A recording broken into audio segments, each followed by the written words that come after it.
আসসালামু আলাইকুম। ডাইনাস ডায়েরিতে আপনাদের স্বাগত জানাচ্ছি। আশা করি যে যেখান থেকে দেখছেন ভালো আছেন, সুস্থ আছেন। আজকে আমি আমার বারান্দায় কিছু কাজ করব, মানে আমার গাছের একটু পরিচর্যা করব। সাথে আপনাদের সাথে কিছু কথা শেয়ার করব। আমি কিছু কথা বলবো, জানি না সবার মত এক নাও হতে পারে। তবে আমার কাছে যেটা মনে হয়েছে আমি মনে করলাম একটু শেয়ার করি। তার আগে একটু বলে রাখি, আমার বারান্দার এই টবগুলোর অবস্থা খুবই খারাপ। কারণ ইদানিং খুবই বৃষ্টি হচ্ছে, প্রতিদিনই কয়েকবার করে বৃষ্টি হয়, যার কারণে এই টবগুলোর এই অবস্থা। আর বৃষ্টি হয় দেখে আমি আর পরিষ্কার করি না, কারণ প্রতিদিন যতবার পরিষ্কার করব ততবারই এরকমই হবে। তো আজকে ভাবলাম একটু ওয়েদারটা ঠিক আছে, এজন্য পরিষ্কার করছি।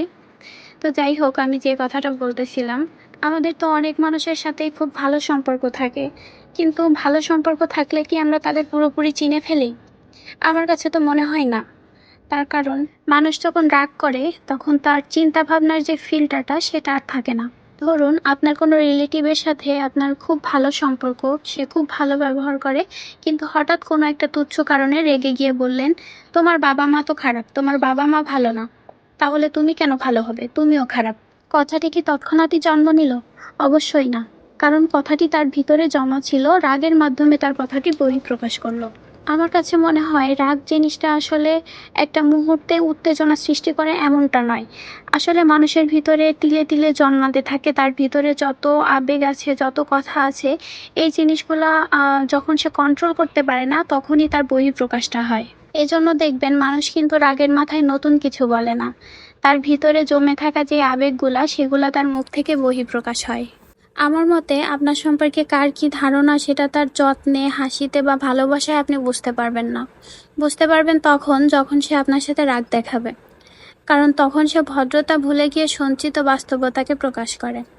তাই আমি খুব একটা যে অন্যের রাগ একসেপ্ট করি না তা না, বরং এটা আমাকে বুঝিয়ে দেয় আসল সত্যটা কি। তো যাই হোক, আমার কথা বলতে বলতে বারান্দার কাজগুলো হয়ে গেল। তো হঠাৎ মনে পড়লো আমার ফ্রিজে তো রুটি শেষ হয়ে গেছে, আর রুটি বানিয়ে রাখতে হবে। যেহেতু পরদিন আমাদের একটু বেরোনোর কথা ছিল, এর জন্য আসলে পরের দিন আর বানানোর তো সুযোগ নাই। এজন্য আজকে যেভাবে হোক বানিয়ে রাখতে হবে। তো আমার একটু এই যে টুকটাক কাজ আগে থেকে গুছিয়ে রাখা, পরিপাটি রাখা, এটা আমার খুবই ভালো লাগে। একসাথে সব কাজ আমার করতে ভালো লাগে না বা আমার পছন্দও না। এই জন্য আগে থেকে আমি যতটা পারি টুকটাক গুছিয়ে রাখার চেষ্টা করি।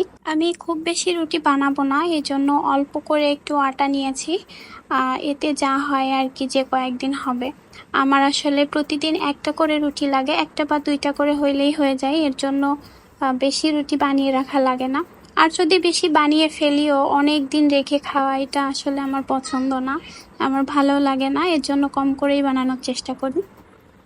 আর এই আটার ডোটা আমি একটু নরম করে বানানোর চেষ্টা করি, মানে খুব বেশি নরম না আবার অনেক হার্ড তা না।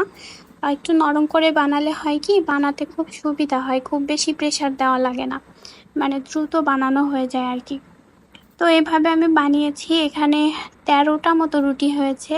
তো এইগুলো আমি হালকা একটু সেঁক দিয়ে তারপর নর্মাল ফ্রিজে রেখে দিব। আমি ফ্রিজে রাখা বলতে ডিপ ফ্রিজে রাখাটা পছন্দ করি না, এই জন্য হালকা একটু সেঁকে নর্মালে রেখে দিব। যেহেতু আমার বেশি দিন রাখা লাগবে না, এই জন্য নর্মালে রাখলে কোনো অসুবিধা নাই। এই তো আমার রুটি বানানো শেষ। আজকের মতো আমি বিদায় নিচ্ছি। আমার ভিডিওটি যদি ভালো লেগে থাকে তাহলে একটি লাইক দিয়ে সাবস্ক্রাইব করবেন প্লিজ। ভালো থাকবেন, সুস্থ থাকবেন। আল্লাহ হাফেজ।